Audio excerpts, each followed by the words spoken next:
right, well, it's time to learn some Rust. I'm pretty stoked on this. There is one little caveat. If you watched my last video, why I'm learning Rust in 2024, it was really for one reason and one reason only, for Advent of Code. And my whole entire plan was the week leading up to Advent of Code, I'm going to run through the Rust programming book, programming language book, all of this stuff, and then do some Rust by example.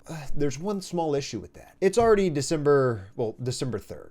So, yeah, so I'm going to have to do both at the same time. I'm going to be using Advent of Code to learn Rust, as well as the other resources as well. That's exactly what I did, starting with the Rust book. This sounds like lore. Traditionally, this realm of programming is seen as arcane, accessible only to a select few who have devoted the necessary years learning to avoid its infamous pitfalls. And even those who practice it do so with caution, lest their code be open to exploits, crashes, or corruption. And all this forward chapter says is, hey, Rust is cool. This is why you should learn it, and you can also build a bunch of cool things with it. But it's not limited to low-level systems programming, CLI apps, like I had wanted to previous to Advent of Code. It's a one-size-fits-all. You can learn Rust by writing a web app, then apply those same skills to target your Raspberry Pi. Rust also brings contemporary developer tools to the systems programming world. Okay, see, this is what I need to hear about. Like, what? Tell me about these tools. So Cargo, the included dependency manager and build tool. Then you have the Rust FMT formatting tool, ensuring a consistent coding style across developers. The Rust Analyzer powers integrated development environment integration for code completion and inline error messages. Okay, awesome. So it appears Rust's ecosystem has a solid suite of tools to go along with the language just to make everything nicer to use. And then they continue to sell me on the Rust programming language, regardless of what type of developer I am. I love all of the little jabs at legacy code. Like, that's the entire thing. I understand they're saying, hey, we fix all of these problems with legacy code, low-level legacy code. Here's one of the jabs. This is in contrast to the brittle legacy code in languages without these checks. Those checks being the compiler's checks, which developers are often afraid to modify. Concept chapters learn about the aspect of Rust. Project will build small programs together, applying what you've learned. I wonder how much of a handhold they'll give me. Like, do they really hold your hand the entire time, or do they kind of say, hey, go figure it out, and then we've given you all the information that you need to dive into your brain and figure it out, and then afterwards we'll show you how it's done, or I'm curious how they go about it. The rest are concept chapters. And then I learn about Ferris and his meaning based on the looks he's giving me. Okay, so Ferris is this guy down here, the little crab. Ferris with a little question mark means this code does not compile. Ferris has a little panicking face, kind of. It's like surprise Pikachu here. You're not going to convince me that this was an inspiration. So that's the code panicking, is surprise Pikachu.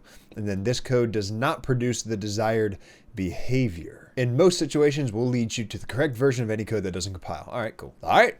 Let's get started. Let's start your Rust journey. There's a lot to learn. I know. Look at all this nonsense over here. I mean, nonsense is a endearing term. In this chapter, we'll discuss installing Rust on Linux, macOS, and Windows. Okay, good, because I have not set up my NixOS. And then writing a program that prints Hello World using Cargo, which, again, is Rust's package manager and build system. I'm actually going to be following the Linux one because WSL2. Curl, proto.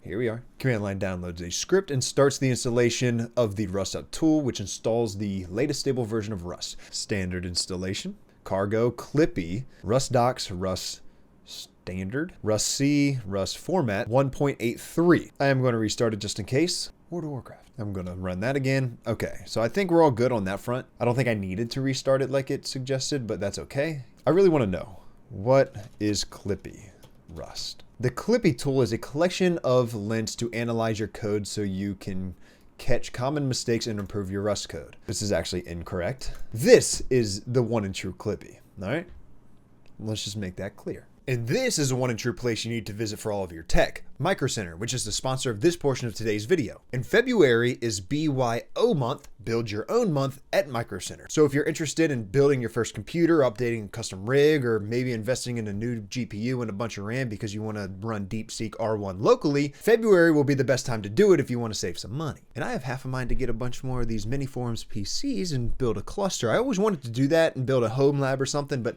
maybe I could build the cluster in order to run DeepSeek R1 locally. I don't know. I'll have to research to see what is most optimal. Maybe I should just build a custom rig, or maybe I could just use this one right here. I don't know. I'd still have to do some research if I wanted to move forward with that. And if I do, I'd make a video about it. I tangent a little bit too much. Anyway, back to build your own month at Micro Center. Build, upgrade, save. Build your own PC. So they have a lot of deals, as you can see right here, whether you want cases or power supplies, or let me make that a little bit smaller, RAM or monitors. To be honest, if you've built a computer, I assume you bought at least a few parts from Micro Center, but these are a lot of the sales that are going on this month. And they also have a custom PC builder to see what is the best deal on all of these and make sure that everything is compatible. You can also shop their bundles, which is typically a very, very good deal. Motherboard, CPU, RAM. But maybe you don't like building your own, so you could just get a workstation. They have a lot of workstations. This is all workstations. You can see right here, mini PCs, laptops, towers, what have you. I'll leave a link to the workstation as well as the deals in the description below. Check it out. Remember, February, it's the time to do it. If you're watching this after February, they still always have deals, but it's just not BYO month anymore. All right, back to the video. All right, now we're on to Hello World, everybody's first program. You'll start by making a directory to store your Rust code. Make dir Rust projects. It really is not assuming that I have some previous command line knowledge. It's just telling me exactly what to do. So we're going to hop in Hello World, or create Hello World and then hop into Hello World.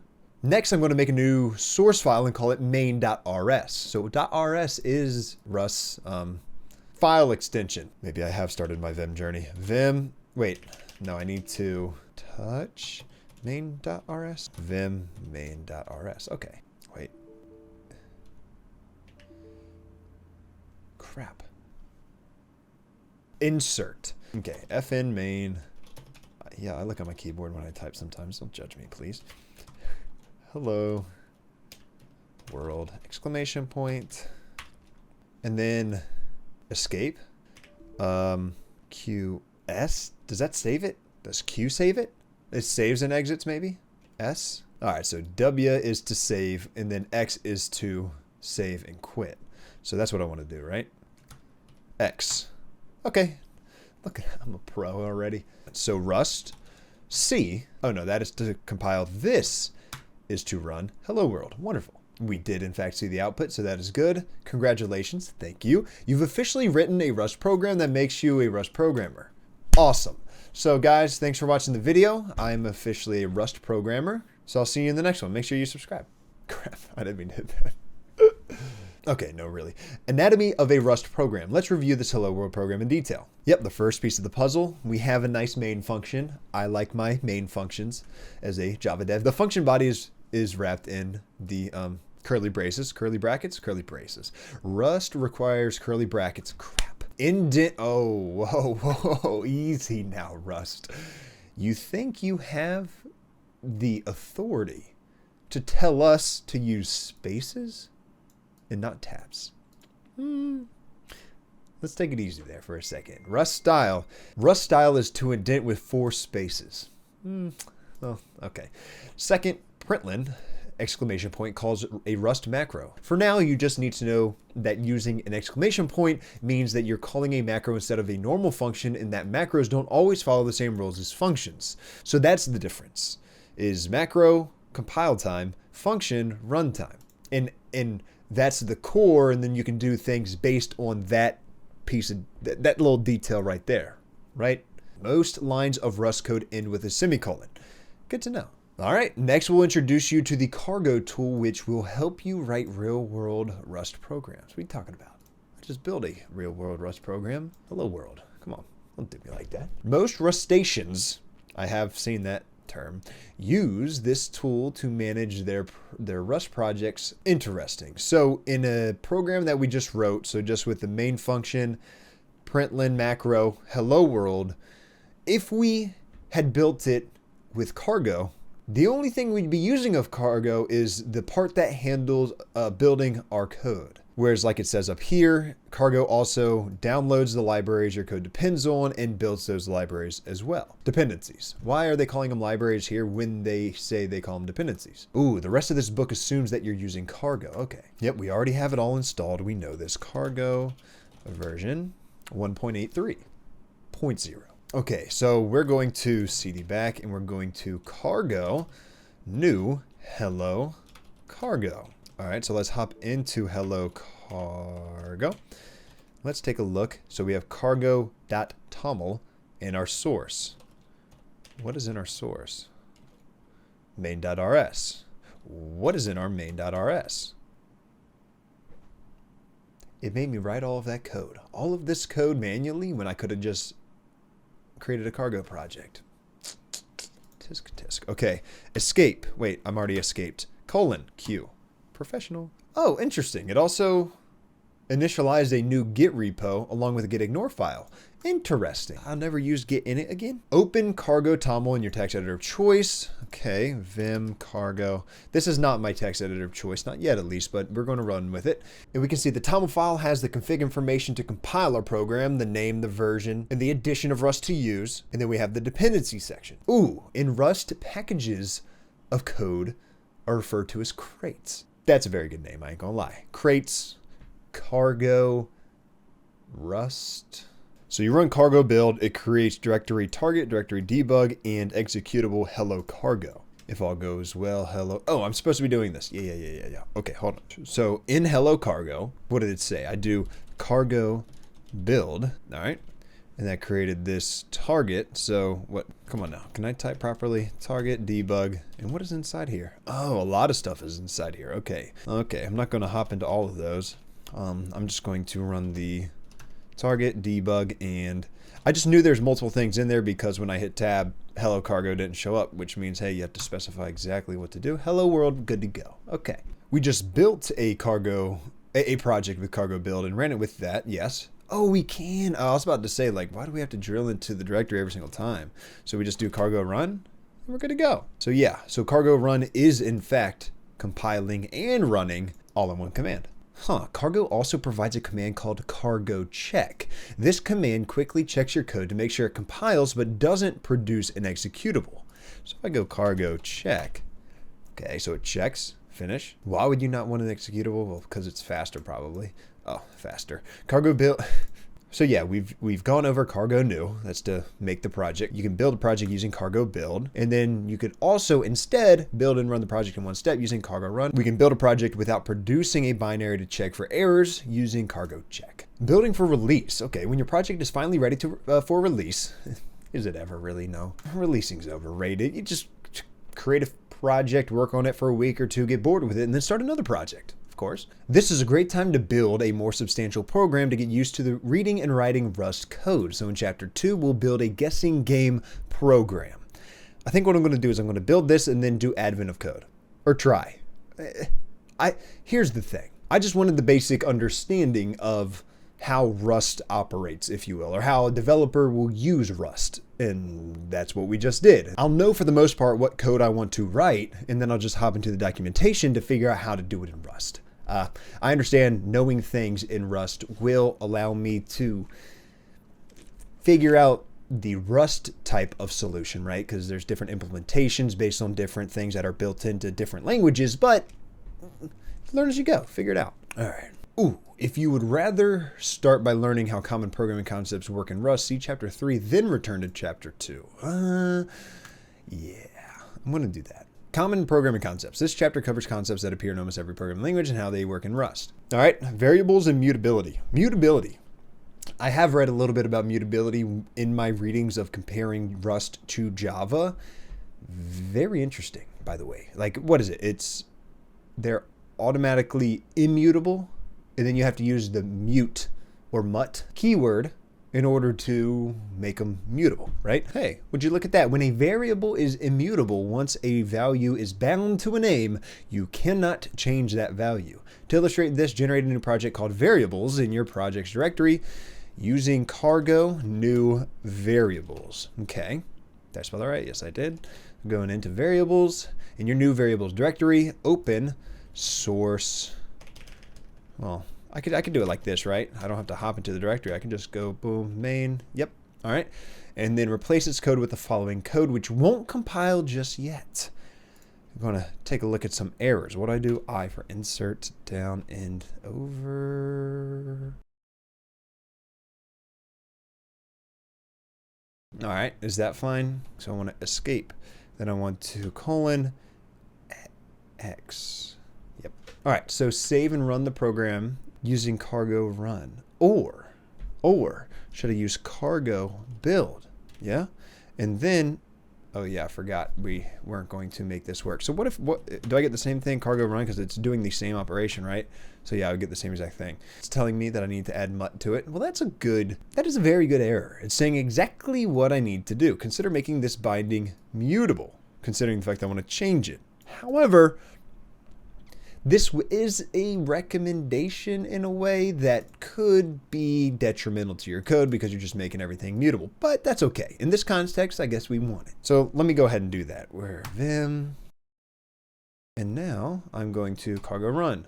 This example shows how the compiler helps you find errors in your programs. Pretty good, I ain't gonna lie. Compiler errors can be frustrating. And not just finding errors in your programs, but recommending a solution. Anybody can point out problems, but recommending a solution. Like if you're going to comment on this YouTube video and talk about all the problems, at least provide a potential solution. But really, they only mean your program isn't safely doing what you want it to do yet. They do not mean that you're not a good programmer. Well, experienced rustaceans still get compiler errors. We're on to shadowing, by the way. I finished reading all of this stuff. Second variable overshadows the first. We can shadow a variable by using the same variable's name and repeating the use of let keyword as follows. So that's, I don't want to read on. I want to see exactly how this works. So, okay, actually, let me just do this real quick and then look at this code right here. So, if this works as such, 5 plus 1 equals 6, this should print out 6 second. But this one, is this x is this x? So this x is 6 times 2 is 12. So are we looking at 12 and 6? Not 10 and 6, right? We're looking at 12 and 6. Is that how this works? Let's see. 12 and 6. Okay, cool. Shadowing is different from marking a variable as mutable because we'll get a compile time error if we accidentally try to reassign to this variable without using the let keyword. That's an interesting example. I actually like that. So you can just kind of use this instead of trying to find a unique name for whatever it is. It can be like an in-between to get to what you actually want. And you can just name it the same thing because, well, you can shadow it. Ooh, and this one is a string type, and then this one is a number type. I didn't even know, I wasn't even thinking about that. Let's look at more data types. Okay, every value in Rust is of a certain data type, which tells Rust what kind of data is being specified so it knows how to work with that data. We'll look into two data type subsets, scalar and compound. Scalar? Scalar. I have a feeling I should have done the guessing game tutorial because maybe it looks like I would have used all of these things without getting the full description of it, which in some instances would have been nice. Rust has 4 primary scalar types: integers, floating point numbers, integer type. So we can use any of these. These are the built-in integer types. Sign being negative sign, typically. Negative sign, positive sign, but positive sign you don't put a sign, which means it's unsigned, but sign means, hey, this may be negative, right? Yeah. Floating point numbers. Am I wasting my time just reading through all of this instead of just, oh, floating point number, yep, I know all of this stuff. Oh, interesting. So char literals use single quotes, string literals use double quotes. This just feels like a poorly, a use case for while that should really be a for loop. Like literally this is your for loop right here. Equals 0, less than 5, plus plus. That's it. So why would we do it this way? So this is range here. So this is, where did I just read that? The way to do that would be to use a range provided by the standard library, which generates all numbers in sequence starting from one number, and ending before another number. So it starts, okay, let me actually do this just to ensure that this is exactly what I think it is, okay? Value of X, no, this is going to say liftoff. Okay, so when I I have the same exact code. So when I run this, it should just do 3, 2, 1 because it stops before. Okay, perfect. Just got to double check things sometimes. Day 2 of learning Rust. It is not the morning. I am wearing the same clothes as yesterday. Do not judge me, but that's okay. Advent of Code 2024, day 1. This is my first year of Advent of Code ever. All I know is that there are, I don't know, typically some inputs and you're trying to get an output and then you enter the output. I suppose I need to log in up here, but that's not even the important stuff. The important stuff is that there's an overarching Christmas story, which I'm excited to learn about. Log in. All right, I'm logged in. Day 1, Historian Hysteria. I love the alliteration there. The chief historian is always present for the big Christmas sleigh launch, but nobody has seen him in months. Last anyone heard, he was visiting locations that are historically significant to the North Pole. A group of senior historians has asked you, me, to accompany them as they check the places they think he was most likely to visit. So here's the TLDR. That group of senior historians and me, we are split into 2 groups. And then we go through the chief's office to find historically significant locations, and each group comes up with a list of location IDs. And we're putting them side by side. Well, it quickly becomes clear that the lists aren't very similar. But how dissimilar are they? Maybe the lists are only off by a small amount. So this left list is group 1, this left list is group 2, or we'll just say list 1 and list 2. What we need to do in order to see how far off we are is pair up the smallest number in the left list with the smallest number in the right list to make a pair, and then find how far apart those 2 numbers are. So for example, if you pair up a 3 from the left list with a 7 from the right list, well, the distance is 4, right? That is the difference. And then we need to add up all of those distances for every single pair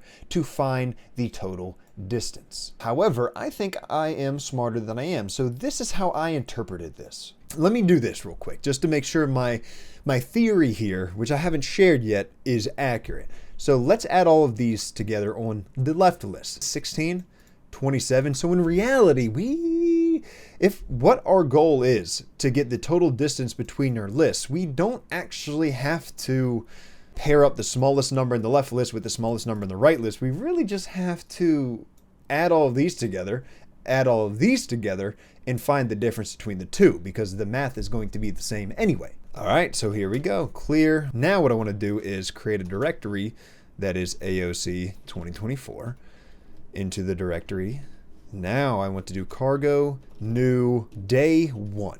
Wait, 1 underscores, right? Okay, day 1. I want to cd into day 1, and then I'll just vim from here. Source main rs. All right. So what do I want to do here? Well, wait, I have to get get your puzzle input right here. Okay. Touch input location. Input locations, and then insert. Yes, I'd like to paste anyway. Okay. So, and then I'm going to hop back over into here. I want to read the input, separate input into 2 lists, and then I want to add first list together, add second list together, find difference, and then output difference, which will be this right here. So how the heck do I read input? Not user input. All right, this is reading a file. With the text in place, edit this and add code to read the file as shown in 12.4. All right, so let's read the input, and this will be let locations equal fs. I will read exactly what this means before. Read to string. What would the file path be? This, maybe? I'm not sure. Dot expect should have been able to read the file. And then what we want to do is print out. This will be changing with the test. Let me just see if this works or not. New line, curly brackets, content, curly brackets, save. I want to do cargo run. Well, yes, because run builds and does the path, right? Oh, yeah, I'm an idiot. Wait, stop copying things. That's why you don't copy things. Locations, I forgot what I called it. Okay, expected one of, oh yeah, I guess it would help. I'm like, why is that all weird colors? Finished running panicked. So we had a panic, no such file directory, panicked source main.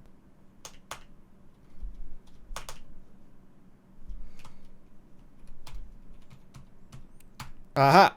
So I got it to print. What in the world did I even do?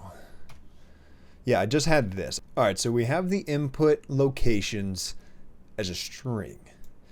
Now, how do we want to separate them into two lists? So I assume there's a way to cut.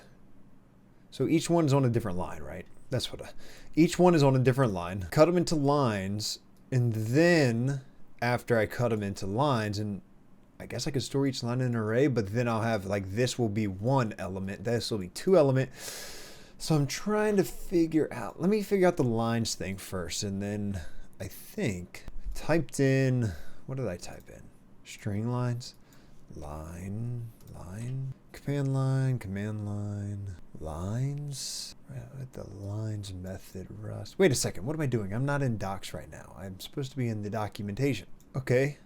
Is this what I'm looking for? Read lines provides a convenient way to iterate over all lines through a line reader. For an example, refer to the documentation of line reader. The identifier representing the read line will be type result. Lines method.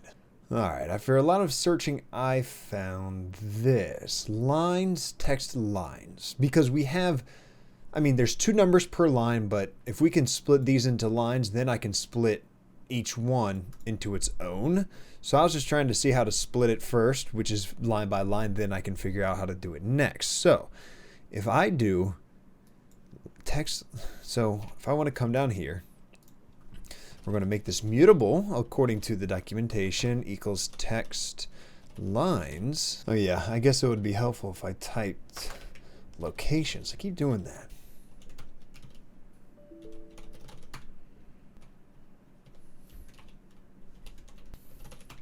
First, so I did get the next. Okay, so what the heck did I just do? I did lines. So lines of locations, lines next. So I got the next line. All right, so how else is this lines deal working? Chars last. I have some information over here. White space. What was that? What did I just see? Split white space? To split by Unicode white space instead. Split white space. That's exactly what I want. So I'm going to have to split the white space on each line. I need to iterate through, then I split the white space. Nothing. Sum to. Okay. This might be a reasonable first attempt for a beginner's first implementation for reading lines from a file. Instead of having everything quite like this. Panic on possible file reading errors. Split the string into an iterator of string slices. Make each slice into a string. Gather them together into a vector. However, I want to make each slice a number. And then I can gather them together into a vector. Vectors allow you to store more than one value in a single data structure that puts all the values next to each other in memory. So I'll take a look at this. So I will do something rather similar. Result equals vec new. We're going to do something like this. So for line in read to string input locations, unwrap lines in here. When I'm iterating through for each line, I can then do the white space, do the split white space, as well as convert them to numbers, no? Yeah, this was it. So split white space. How do I use this? Well, I know if I want to do let numbers, I know I called them locations before, but we're going to keep, it got a little confusing there for a first split second. Vec, right? Vec. What is it supposed to be? I32, set hut, vec, string, and then equals line that we have right there, split white space, and then, like, that's all we do, right? Split white space next. Do I want next? There's gotta be something else. Do we need collect after split white space? Yeah, I think we need this. I think up here I'll need two, right?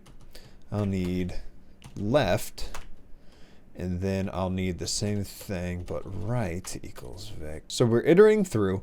each line, we are splitting the white space, collecting the two integers, but now we want to do the first one in left, and then the second one in right. We want push. We want push. So we have vec new. So we have left dot push numbers. Well, if I had to guess, vec. So what about parse? Storing and go to text string, storing keys associated. I don't understand. Vector parse. Rust. Wait a second. Numbers is only split into two because this is per line. For some reason, I'm like, how do we want to iterate through here? But what we want to do is, since there's only two, brain fart there, I guess. So we want to parse it into a, what's the default? I32? Because we don't want, yeah, they're all integers. We're good. We're only adding and subtracting. So yeah, we're good. And then unwrap like so. Parse. Okay.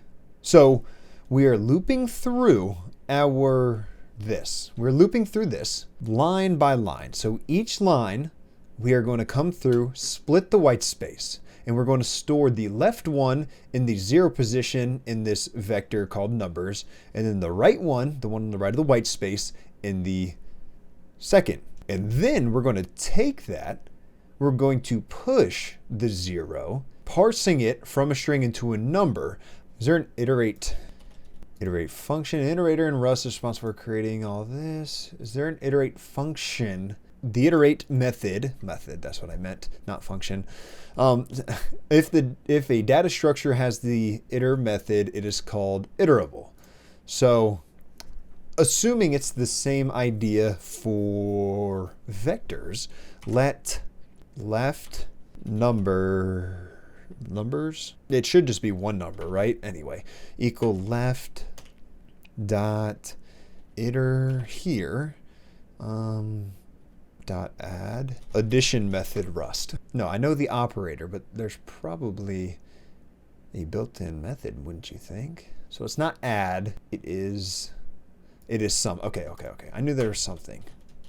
I figured there would be something. And then let right numbers total.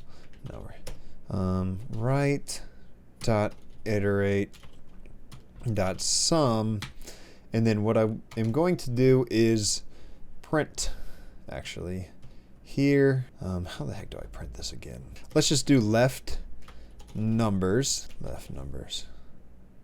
total. Actually, I should put left numbers in here. No, I forget how to print. What the heck? How the heck do I do this? Okay, yeah, so it is just, that's the placeholder. Yeah, okay. This call modifies right in place. Right, push, numbers, 1, parse, I32, unwrap. Oh, what? Oh yeah, it would be helpful. All of this is inside of push. Yeah, unused import. Hold on now. Yeah, I changed how I did this. I want to say, did we have it like this? Yeah, okay. So use standard fs, read to string. Well, let's give it a shot. Oh, I really need to proofread this before I actually do something. So here I need to actually type in I before I can insert something. That would be a good idea. And then this is going to be I32. Okay. And then this is going to be I32. That's the right format, right? Yeah, I think so.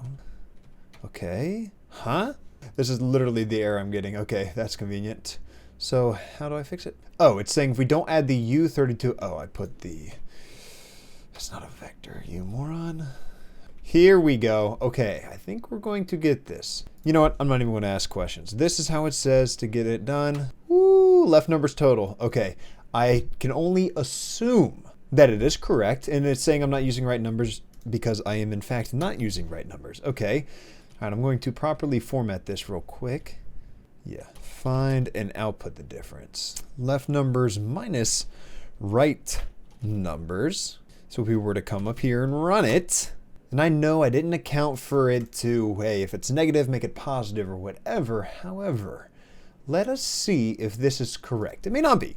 In all honesty, it may not be, but let's see. 708, 558. Submit. Crap. Is my theory incorrect? And as we already know, yes, it was incorrect. And this is me figuring that out, going through my code, seeing where I went wrong and rereading everything and, well, finally realizing that. It's funny how just a simple misinterpretation of a problem, as well as going through a new language and figuring out, what methods are built into that language and the exact syntax that needs to be done, will extrapolate the solution, you figuring out the solution from like 10 minutes to like 40 minutes or something like that. And at some point in here, I stop recording and take a break, but when I come back, I did not continue to record. So then I go back through the code that I did, which I actually hate because it is inauthentic. I like to take y'all along for like my thought process and whatnot. So I try to reenact that while being transparent that, hey, this is not my first run through it. This is the same. This is the same. This is different. So what I had to do was I typed in this comment just like you saw me do before, order each vector. So I came up here and I looked, well, let's see what I Googled. How to order a vector in Rust. I got to know these things. So sort, they do have a sort method, which is wonderful. And I saw right here, numbers.sort. And I just took my, my left, and then I sorted my left, and then I took my right and I sorted my right. So then I came through and I printed it all out. So actually, let me do that so you can see that they're all ordered from smallest to largest, which is exactly what we wanted to do in day one. So I did for I in 1 ... left because they're both of the same length. And then I came over here, I'm like, length method Rust. And I looked at this. Oh, well, this says len method is used in Rust. I mean, because that's a common method to be built in. So I ran this left I minus right I. And then I'm like, okay, let me do difference. Shoot, I am trying to remember it. Difference equals, no. Difference, I did type that for a second. I'm actually reenacting pretty dang good. So this is what I had, difference push, but I need to create let mut equals vec new, and then that looks good. And then I had to come down here and I almost typed this out here. And then I'm like, wait a second, this is not the sum, this is the vector with all of the values in it. So I just changed the left one, which had left numbers, left iterate sum, and I changed left to difference. So I have difference sum, and then difference, we're iterating through that difference and adding everything together. However, there is one issue with this. And so as you can see here, this is the correct way before I made any changes just now.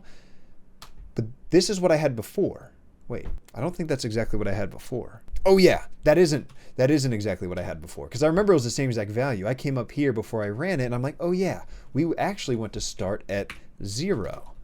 So then I ran it and I'm like 708,558, that's the same exact value that I had. And then I looked, oh, negative signs, negative numbers. We add negative numbers. Hey, guess what? That subtracts. Who would have thunk? So instead, I came up here and then I struggled trying to remember, sitting like this. What the heck is that one thing that is supposed to make everything positive? I remembered absolute, so I did absolute in Rust, and then I just clicked on the first thing, and this answer, okay, so there is an absolute method in Rust, like normal, but I needed to ensure that I'm using the proper method since I don't have any, this isn't an IDE, this is just raw Vim, no plugins, no nothing, so it's not going to tell me when something is wrong. It's just I have to run it and then it'll yell at me. So I had to make sure this was correct, and then I came in here and I forgot to insert in Vim again, and then I threw these in parentheses because we want to contain that value, dot, absolute, and all of that is within push, right? And that, my friends, is how I got the answer 1,765,812. So then I came up here and I typed in this number and I was met with this. That's the right answer. You are 1 gold star closer to finding the chief historian. Continue to part 2. And then I looked up and I saw that it wasn't recording, and then I bunked myself in the head again. But anyway, it looks like I only have like 10 minutes before I have to leave. 5 minutes before I have to leave, actually. Let me read this real quick and see if it's not something I can quickly do, because it looks very similar. Okay, your analysis only confirmed what everyone feared. The two lists of location IDs are indeed very different. Or are they? The historians can't agree on which group made the mistakes or how to read most of the chief's handwriting. Well, that's a little bit of a dilemma, but in the commotion, you notice an interesting detail. A lot of location IDs appear in both lists. So we're going to see what is common between the two lists. Maybe the other numbers aren't location IDs at all, but rather misinterpreted handwriting. This time you'll need to figure out exactly how often each number from the left list appears in the right list, calculate a total similarity score by adding up each number in the left list after multiplying it by the number of times that number appears in the right list. Dang. So we do have duplicate numbers. That's what this is implying. Here are the same example lists again. For these example lists, here's the process of finding the similarity score. The first number, and by the way, I'm not going to try to come up with any clever theories this time. I'm going to do exactly what it says. The first number in the left list is 3. So no smallest number or none. We're just going number by number. It appears in the right list 3 times. So the similarity score would be 3 times 3, which equals 9. The second number is 4, which the 4 appears 1 time, so it'll be 4 times 1, which equals 4, right? Yes, perfect. The third number is 2. We see it 0 times, so that would be 0. Correct. Okay, and then this is just being thorough, which I appreciate. So for these example lists, the similarity score at the end of this process is 31. 9 plus 4 plus 0 plus 0 plus 9 plus 9, because the 3's appear again. Once again, consider your left and right lists. What is their similarity score? So we already have the lists. We are already parsing them. We have them as numbers. We don't need to sort them technically, but I guess it doesn't matter if we do. I'm going to come here, insert. Okay. Actually, what I should do is cargo new day 1 part 2. How about that? Okay. It's actually move RF and part 2 and CPR day 1 into day 1 part 2. Did that work? Oh yeah, would you look at me? All right, so vim source main rs, and what do I actually want to do? So I want to come through here, and I want to look through left, read each one, check right list, multiply. I mean, that is basically what I want to do. So I actually got to go. It is the end of the day. I did not get started on this until the afternoon, but that is perfectly okay because that was a good time. I had to work on a Docker video. If you've already seen that, I don't think you've already seen that. Check out my channel. If it's not there, make sure you subscribe. Anyway, I'll see you tomorrow. And I hope I'll remember to hit record. I almost just started this without pressing record again. Day number 3. I will say though, I really do need to just get a proper editor or plugins, set this up properly. I mean, I could do Rust in VS Code. I see that Rust Analyzer is compatible in VS Code, right? So I could do that. And just like that, how convenient. Although I'm losing some real estate over here. So this can stay the same, right? If I want to for loop through it, this will change. And then if left, let me just type something, see if it makes sense. If left I, I don't want to do this. I got to read this again. For right dot length, and then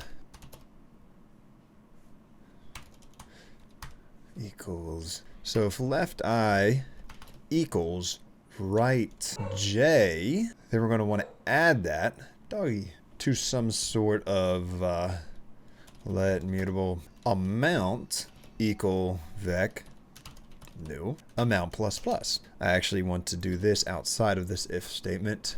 Where do I want to do it? I'll just do it here for now. So if left I is 3 right here, and then it'll go through right j all of these, and every time it sees that 3 equals this, then we'll add 1 to the amount. Okay. And then outside of that loop, but within this, we will want to left I times amount. Okay, let me remove all of this. Score. So that'll be our similarity score. So then score equals left I times amount. So left I would be 3 times the amount would be 3, and this would equal 9. And then what do I want to do with the 9? Oh, you idiot. That's not what you want to do. Hold on. Score push. That's okay. It happens. End amount. Cool. And then I'll want to add them all up. So down here, I will take score sum, and then I will throw score, iterate through, and then print out score sum. Wait, this is not what I want to do. Difference. So this would print out the score. Okay, yeah. Let's print out everything in score, and then over here we will do score sum. All right.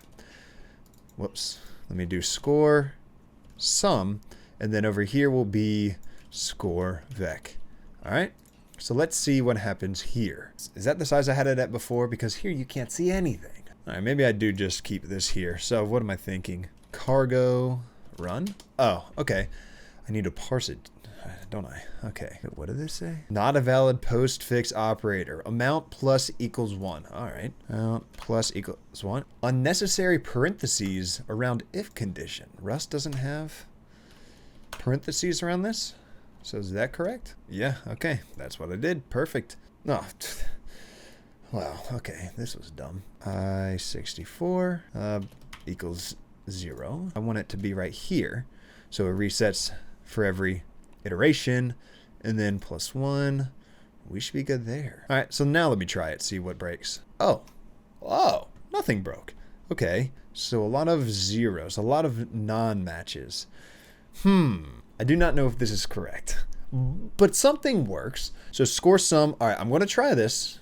We're going to see if this is the correct answer. So what is their similarity score? It is 20 million.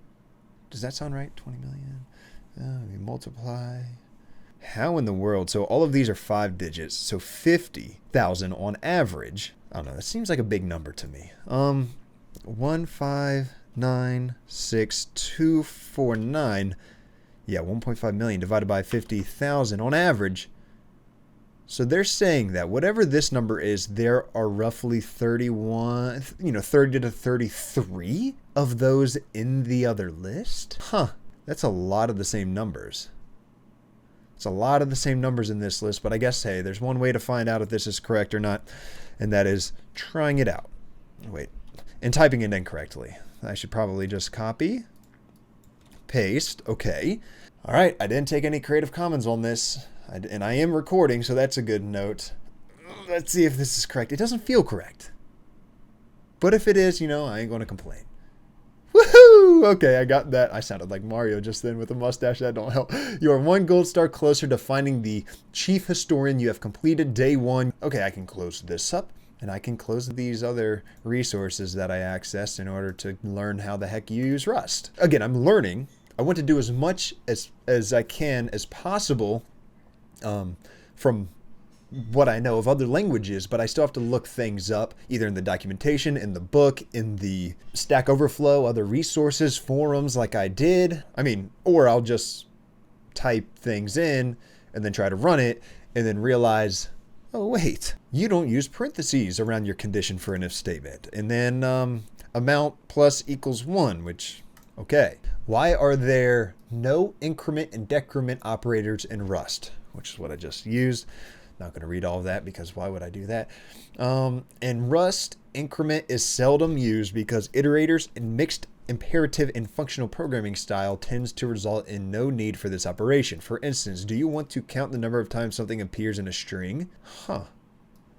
So I could have counted. I could have used a count method. Rust count method. Wow. That would be a lot cleaner. I just need to learn everything with Rust's powerful iterators, as it says here. Red-nosed reports. Fortunately, the first location the historians want to search isn't a long walk from the chief historian's office. Hey, future me, here's the TLDR of this problem right here. So, our example data has each line being a report and each number is a level. So what we need to do is read the data and determine which reports are safe and unsafe based on this criteria right here. So all levels need to be all increasing or all decreasing, and two adjacent levels differ by at least 1 and at most 3. So for example, this top one, 76421, we can see that it is safe because it's all decreasing within this 1 to 3 range. However, this one's unsafe because even though it's still all increasing, it has an increase of 5 between 2 and 7, which of course is more than 3. So what we need to do is figure out how many reports are safe. We're going to go back into AOC 2024 and we are going to cargo new day 2 part 1. Wonderful. Now we're going to hop on into day 2, no less. All right. And we should see that right over here. Wonderful. All right, so I'm going to start off, I'm going to start off with the comments again. So separate each report, iterate through each report into their own, and then iterate through each report, right through all reports. Hold on. You know what? I may just want to start writing the code. Let me think about this. For line in read to string. Move this a little bit. We're going to call this, do I just call it input every time? I'll just call it input. Get out of the Christmas spirit. So we'll do that. std this, fs this, read to string, unwrap lines. I think that's what I want to do. One thing that would be incredibly helpful right now is if I actually got all of the input and then put it into a file. So touch input, vim input. What is the easiest way? Do I just insert, paste, dip out, and then save? Yeah, I'll pretend that's the easiest way. And then we're going to have let mutable number, no, not number, reports equal vec new. Right? So let's reports, what's the next one? Levels. All right, so yeah, we will do levels just like this. Vector string, line split, white space collect, vec ampersand string equals line from here, split white space, collect.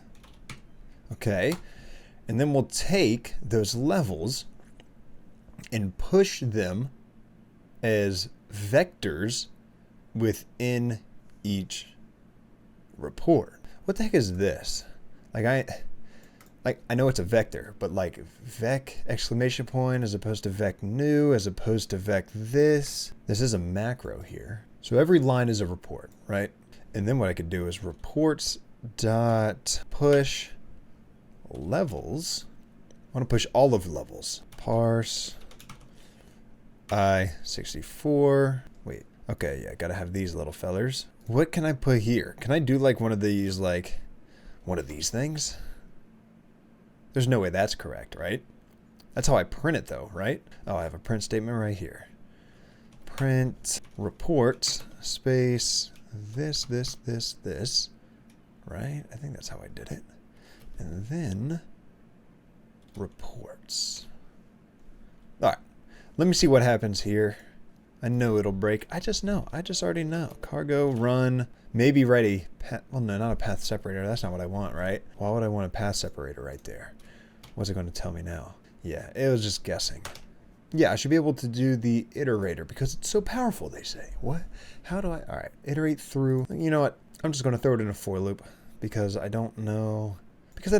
For I in levels dot length. See, shift, and then I can go all the way. Well, I could just hit end technically, and then I can do this up here. How do I do that in Vim? I know it's possible, but how do I do it? Okay, so this is going to be I parse.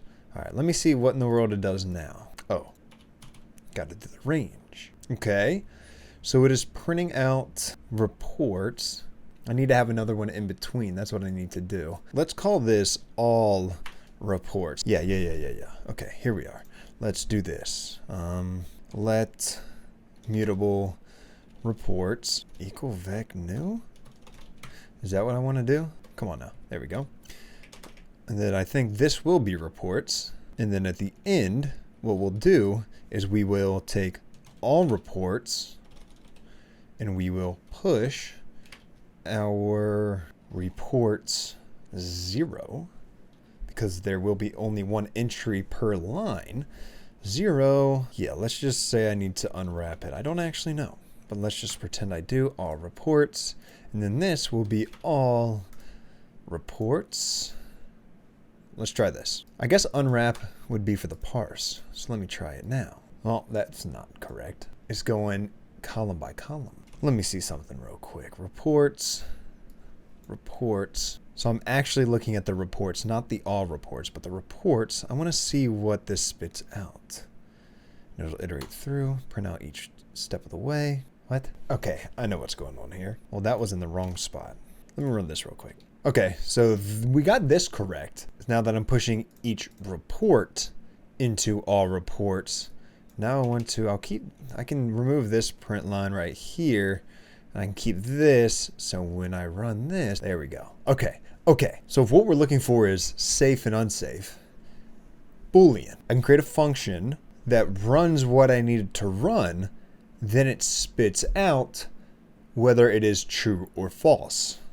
As in, true or false, if it meets these two parameters, then it is true. If not, it is false. And if it is true, then I will add 1 to something. You know, my good old increments. Just add 1 because all I need to do is see how many reports are safe. FN is safe.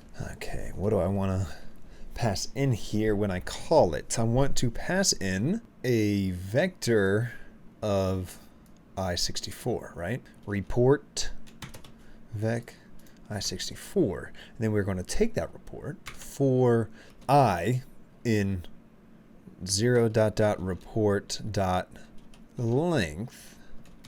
We will want to comparing adjacent elements in vectors Rust. Solved. Another way is to use Windows combinator. So vec U64, that's what I'm looking. Greater than. Okay, I want to compare consecutive elements by the greater than relation. But then I also got to check if it is less than the next while saying, hey, if it's less than, then it's got to keep being less than. If it's greater than, then it has to keep being greater than. Windows Rust. This is what I'm looking for. Slice Windows 2, so it's with this is within slice module. Okay, I do it like this, but I do report dot Windows 2. I don't know if that's right. We'll call this 2. We'll call this pair in report Windows 2. So we are just going to be having 2 at a time. Pair 0 minus to find the difference 1. And then we would assign this to let difference equal pair 0 minus pair 1. 83 minus 86. We have to absolute this, don't we? Do I just put these in parentheses and then dot absolute? I'm going to pretend that's what I do. So then I can actually get the true difference just like I needed to do last time. Okay, so I found the difference. And then I need to compare this difference to... Nope, don't need parentheses. Difference is greater than 3 or difference is less than 1. Then what we'll want to do is return false. Wait. I don't need return, right? I just do false. Otherwise, return true. No? Wait. This one needs to be... The levels are either all increasing or all decreasing. How do I do that? If pair 0 is greater than pair 1, return true. Hold on. My computer lights just went off a little bit. That ain't good. Not all of them. Oh, they came back on. So I'll need to test the first out. How do I want to test the first out? I can do let increasing equal pair is less than pair 1. Yeah. Then I could do this based on increasing. Well, hold on. If increasing and this return true, else false. However, if it is not increasing, then we will want to check to make sure it's decreasing. But if it doesn't continue to decrease, then we return false. Otherwise, and then as long as we don't return false, then we're going to return true. And then we're going to need to call this up here to say is safe all reports. Why does my computer keep freezing? Reports iterate. All right, let me see what it yells at me about. Expected this found bool. I didn't make this a bool, did I? Supposed to do something with bool up here. How the heck is this properly formatted? Boolean. Yeah, this is actually getting ridiculous. Please relax. Bool. All right, let's just do vector boolean function rust. Make rust function return boolean. This is done in the standard library like is empty on strings. This. Still recording? Okay. All right. Little arrow and then bool. Okay. It has all these returns. Is current employee. Yeah, that is what I just read. So this should actually be is increasing. Well, let's just do it like this. Boom.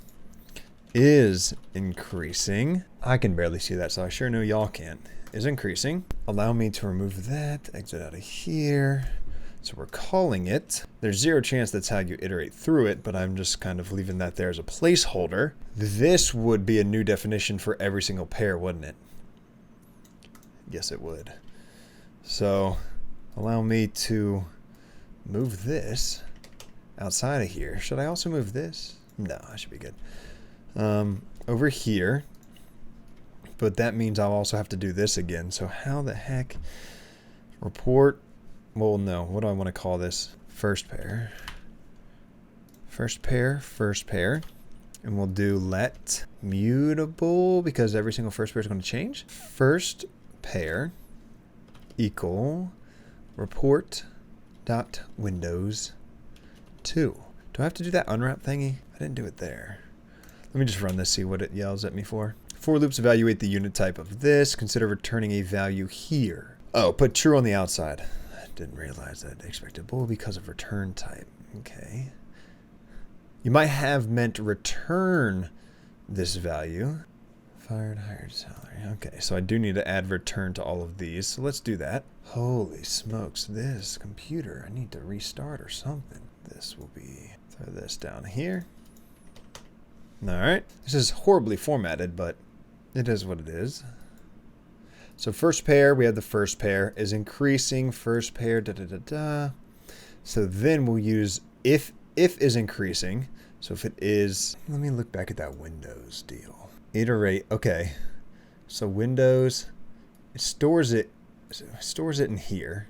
So slice is what it's called. Windows. That's what we have here. It stores it in here, and then it does .next. So we're not storing it. So we have to do .next in order to get the next.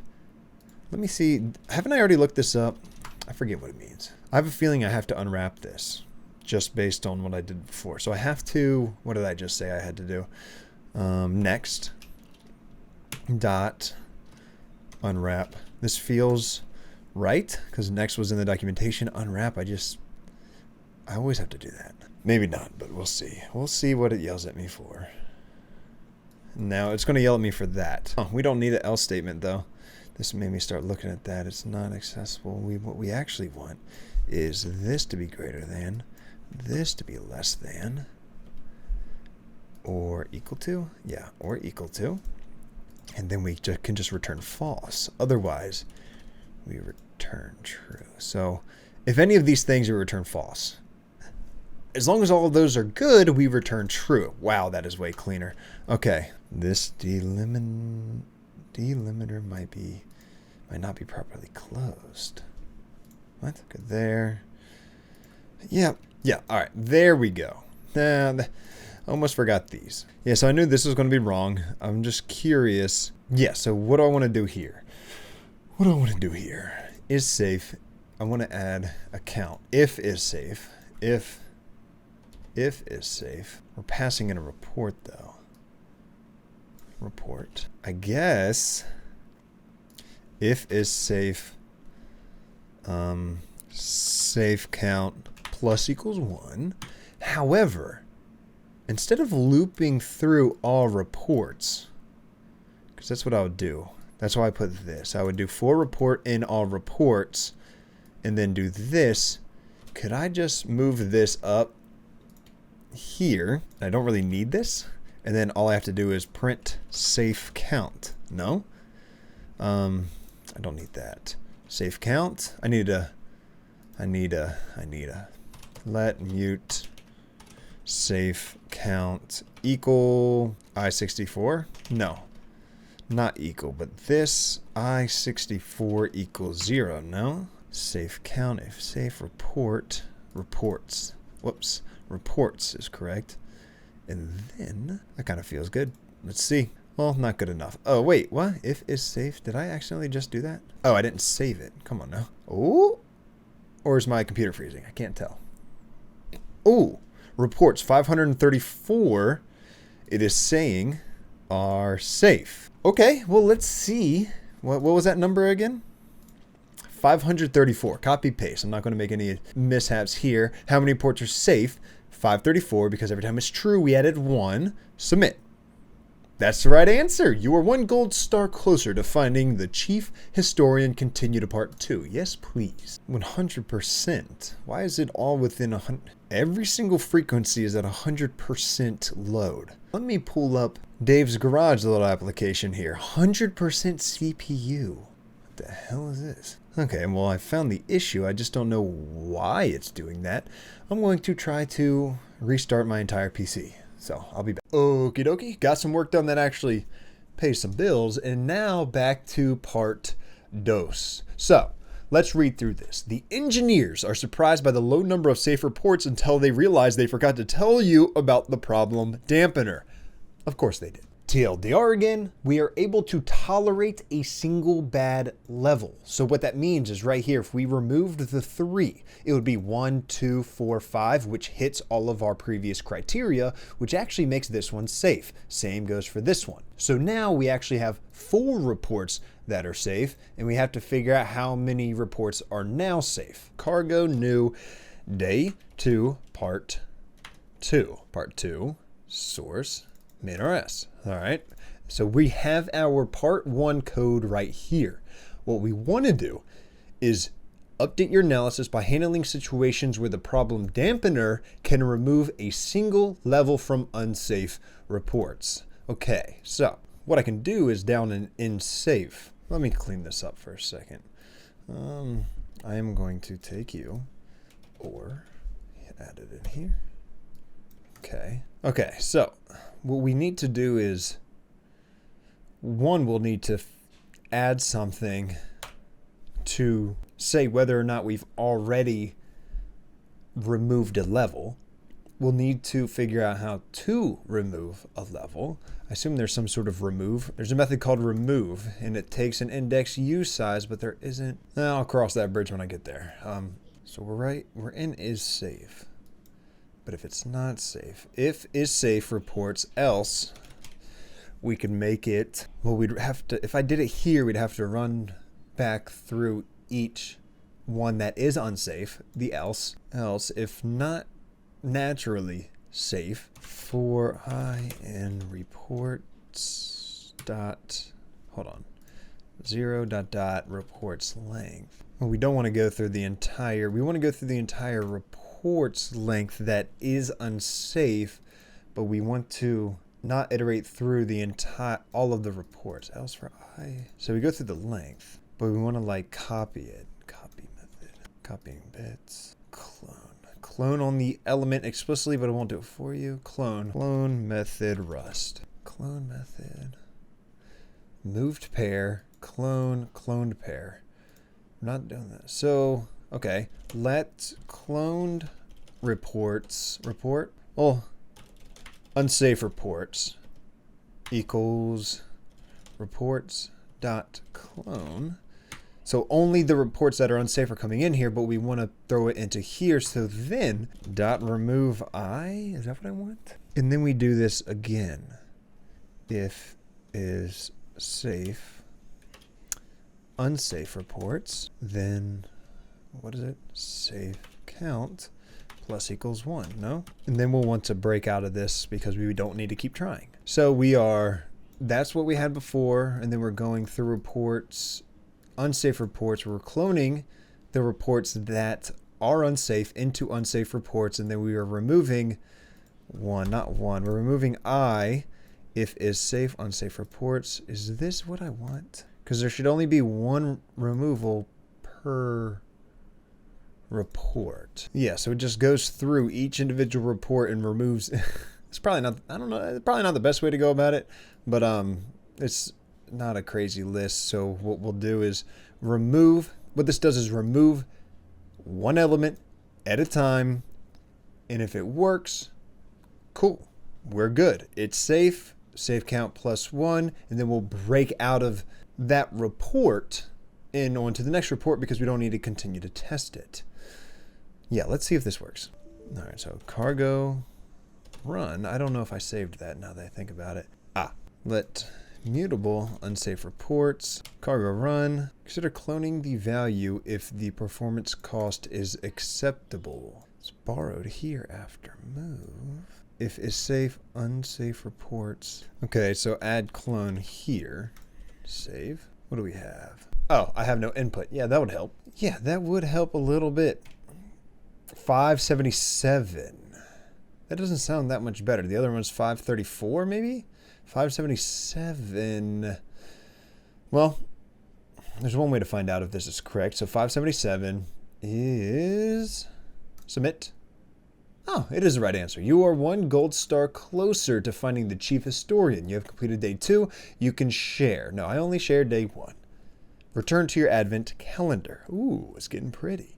Part 2s are supposed to be the more difficult ones, right? I thought I read that somewhere. I don't know. Again, first time doing advent of code, but I have found them to actually be easier. Maybe just because everything's already set up and I'm just like, oh, okay, now I just need to manipulate the code that I already have, massage it a little bit to add, just this little else block instead of, needing to write an entire new function, which I could have, I guess. And then, needing to write all of this stuff. It's just, add this to what you currently already have and you're good to go. All right, I may come back a little later. That one was pretty quick. I will, part 2 was pretty quick. Part 1 took me a little bit longer than I had liked, but it's feeling more comfortable than day 1. It's like I know what I want to do. Unless I try to theorize something and I come up with the wrong theory, trying to outsmart advent of code. Didn't work out too well on day 1. But it's like I know what I want to write. It's just a matter of how is it done in Rust. Like, okay, so it does have a clone method and a remove method, and I don't put, oh yeah, you can't see that. I don't put parentheses around the if condition, just those types of things. Everything else is pretty dang similar. Well, except for like how you, well, I'm already used to kind of how you declare variables and things of that nature, but for loops are feeling good.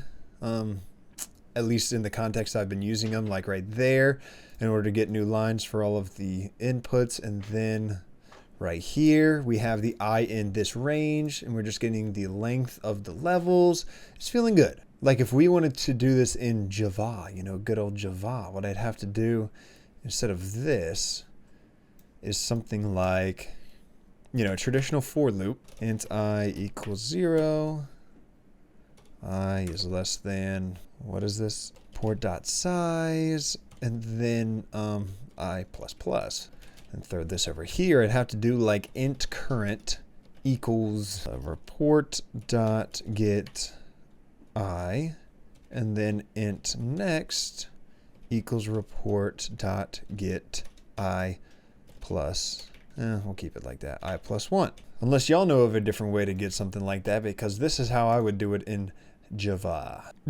That's being fancy with it. And then obviously I'd have to run through and do all the other logic, but I'm saying just to get our pairs. This is pair 0, this is pair 1. Oh wait, -1. There we go. Okay, let's get rid of this. Wait. I think in the functions, I don't need the return. It was yelling at me before because in here I needed the return, but in the functions, I don't think I do. Let me try this. Okay, so I don't, but I do in the if statements. Because if I were to come in here and I were to try to go like, okay, look how fancy this is. Look at Rust, fancy, fancy. It would say no. My dog is upset with me regarding this. My dog says, add the return in the semicolon. Okay, sorry. Anyway, that is, that's probably it for day 3. If not, I'll see you here in a second. Goodbye. Oh my goodness, come on, piece of junk. All right, day 4, I believe, because, if I were to hop back over here, you'll see that it's been a few days, including the weekend, to be fair, but also a couple extra days because I had other projects to work on. But that's okay, and I'm actually not, I may do Advent Code actually after, but I want to hop back into the book because I need to understand ownership a bit more, because ownership is a set of rules that govern how a Rust program manages memory. So I need to know this. And I mean, Rust managing memory, isn't that like one of the biggest things about Rust? What is ownership? Ownership is a set of rules that govern how a Rust program manages memory. All programs have to manage the way they use a computer's memory while running. Because ownership is a new concept for many programmers, it does take some time to get used to, you know? I ain't gonna lie, I'm feeling a little lazy right now, and it is day, well, I actually don't know what day it is. It's obviously been a few days since the last time you just saw me, but I'm going to take a different approach right now. I'm going to be working on day 3 Advent Code, and I'm not going to talk all the way through it. I'll probably do some sort of voiceover because I've been editing this footage and it has been taking forever. So here we go. So the goal of this program is just to multiply some numbers, but its memory, which is my puzzle input, is corrupted. All of the instructions have been jumbled up. And this is how we multiply mul xy with xy being 1 to 3 digit numbers. There are also many invalid characters that should be ignored. Yeah, these sequences do nothing because they don't follow the proper formatting. Whew. Okay, so here's my puzzle input. This is nuts. So this looks like it is real instructions. Real instructions.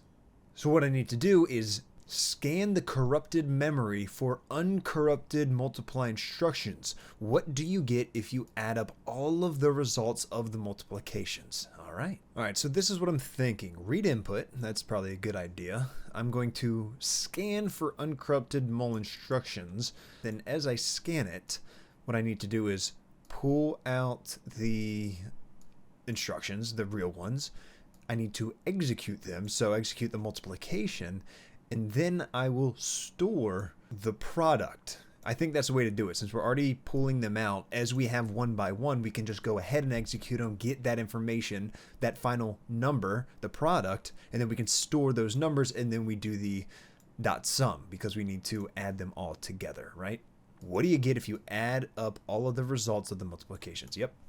So it looks like we want to use some regex to scan for those uncorrupted mul instructions and pick those out and go from there. I don't know exactly how we use regex in regex in Rust, so I am reading about the crate regex. So my thought process reading through this is that 0 through 9 that you see right there in the pattern for some reason means 0 through 9. So I'm like, oh, okay, then I'll just do 0 through 999 because that covers all 1 to 3 digit numbers. I don't know. I have no clue how to read this regex pattern, right? So mul, parenthesis, and then anything under 1,000 between 0 and 999, anything there, and then close parenthesis. But just by looking at it, I knew that couldn't be right. It just, no way. So I was doing a little bit more research when I found this.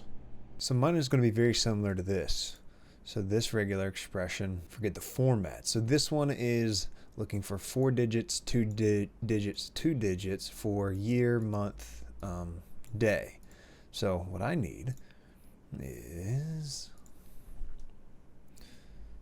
I need this before the parenthesis, right? To say, hey, I'm using an actual parenthesis. D. Oh, wait, I need one of these in front of the D as well, don't I? 1, 3. And then And then I do the same thing again. 1, 3. All right.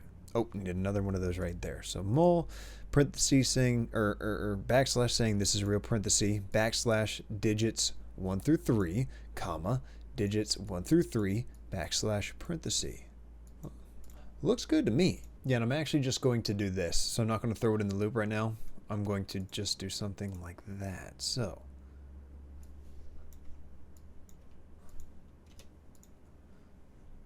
we have our input.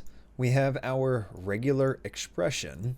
Now I need to scan input for the regular expression. All right. Oh, and then I need something to store it in. So I'm doing something quite like this. Oh, I need to import, yes. Use regex. All right, so this is a crate, right? This is the regex crate here, right? Yep.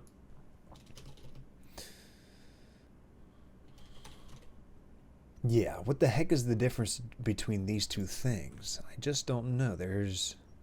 He doesn't think it should really matter. I don't think there's any official consensus, but he uses this. Oh yeah, exclamation point. So this is a macro that will get expanded to vec_new on compilation, so it's the same thing. It doesn't matter which one you choose. And will it expand slightly different? But yeah, so I kind of feel like I didn't really piece this whole thing together. I do end up doing it because it's not completely right during like what I'm typing right now, but a lot of what I got was from the same exact source for this right here, the dates and the for loop looping through it in order to use use the regular expression to find those strings within input, but it's not done. It's not right just yet. I had to make a few changes. Okay, let's give this a whirl. So we have the input being read and stored in input. Then we have our regular expression with that formatting, and then we have a new empty vector called products, and we are looping through input, capture iterator based on our regular expression, map through extract. I still have to study up a little bit more about how this is formatted. And then we are going to push each one that we find to our products vector. And then we are going to print it out. Yeah, and then this sends me down the rabbit hole of unwrap, because I always use that, but haven't really looked up exactly what it does. And then as well as string versus str and when each are supposed to be used, as well as borrowing and things of that nature. And I'm just kind of following along with the compiler and trying to fix what it's yelling at me for. It's given me some tips like have to .expect this reason and then go from there. And then as I'm doing my research, because I'm doing a lot more research about regular expressions and kind of how they're used, and obviously the previous example wasn't the best, so I just dive into the docs. I could do something like this. Then how do I do this formatting again? At string equals finds. What was that again? Find iter input. That's their input. This is my input. And then I could, so I'm doing it here, doing that here. Like this. This is it right here. Okay, but I have prettier formatting as string .collect. Don't need to push anything because this is where it's storing it anyway. Products. Do I print this out the same way as, yeah, it's still vector, right? What does this go to? Oh, remove that. Okay, let's try this out. Ooh. Would you look at that?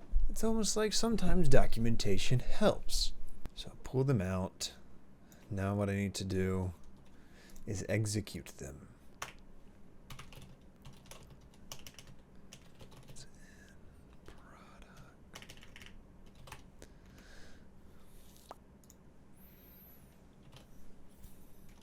Still be a string. I need to remove this. I need to isolate the numbers, so I need to remove everything else. So if I just remove the first 4 characters, and then I'll store those in here in the vector, So we're already mapping through it here. So I should be able to, if it's like anything else, let me get that out the way. And it should run the same. Yeah, it runs the same. Perfect. So now what I can do, I'll have to store this in m equals m da da da da. This right here, m dot java substring in rust. Slice? No. Start at 4. Go to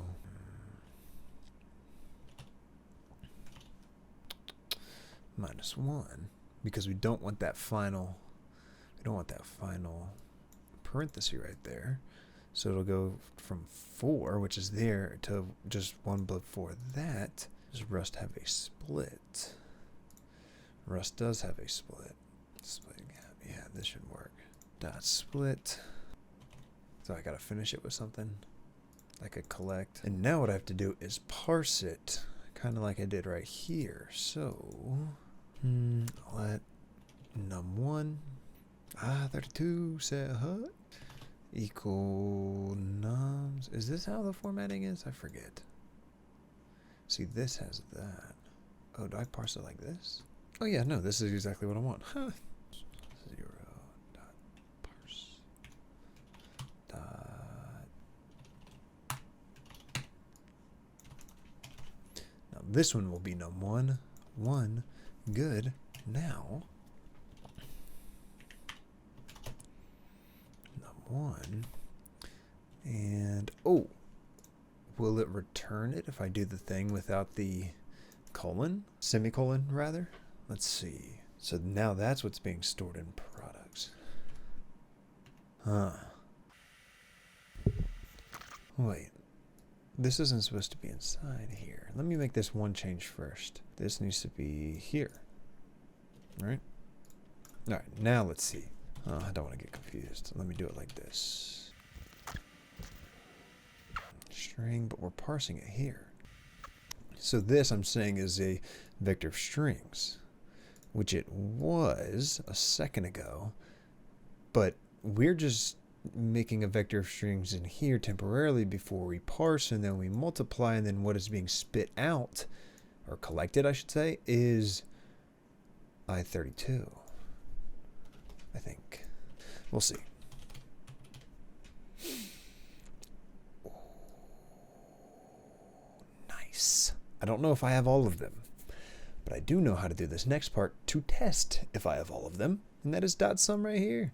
Okay, so I do it something like this. Yes, I said I knew how to do it, but no, I forgot. So iterate through, and then we'll store it over here. All right, let me see. Let me get all this out the way, this out the way. And here we want let sums equal, no, sums I32 equal, what was it? No, sum. We're going with sum. Products dot iterate over dot sum. And then down here, sum. However, this is just one number, so I don't think I need those. Let's see if it works. I think it's going to work. Yes, it worked. Okay, so that's 16 million, 160 million. Good night. I don't even remember what these multiplications are supposed to be for. Anyway, let's see if this answer is correct. Oh, it is correct. Okay, now on to part 2. We got 1 gold star. That's all I got for you in this video. You can see from the beard how long ago that was, just the beard, pure beard growth. But I have made more progress in Rust, and I go over some of my thoughts on Rust versus, like, you know, what my mind typically goes toward, the default, I guess, which is Java, in another video, which I'll link. Check my channel, you'll see it. But I will say I'm not exactly, like, I like the advent of code. As you can see, I dipped out of the Rust book because I don't know, I was just getting bored with it. Maybe I shouldn't have skipped that first project. I don't know. I wanted to just do something and just play around and fiddle and then go in the docs and figure out things like on my own instead of like have my hand be held. And that's what I did with Advent of Code. And what I have done next, which I'm not done, but I've kind of started the project, is Neofetch. Build Neofetch in Rust, or just, you know, system info fetcher for NixOS in Rust. I am going to focus solely on NixOS, and then if I want to expand it so that it can work on all distros, fine, but that's out of scope right now. I don't feel like doing that. So if that interests you, I guess subscribe if you made it this far in the video. The 3 people that made it to an hour and a half into the video, appreciate you. But I mean, that's the plan anyway. We'll see how that project takes shape. Right now, I actually got to start working on a Kotlin project. You'll see that one soon. All right, y'all have a good day. Have fun with Rust or whatever programming language you're learning. I hope this was some good insight into kind of the thought process, my thought process anyway, in using a new language and trying to solve problems with that new language that I have no clue the syntax of. So there you go.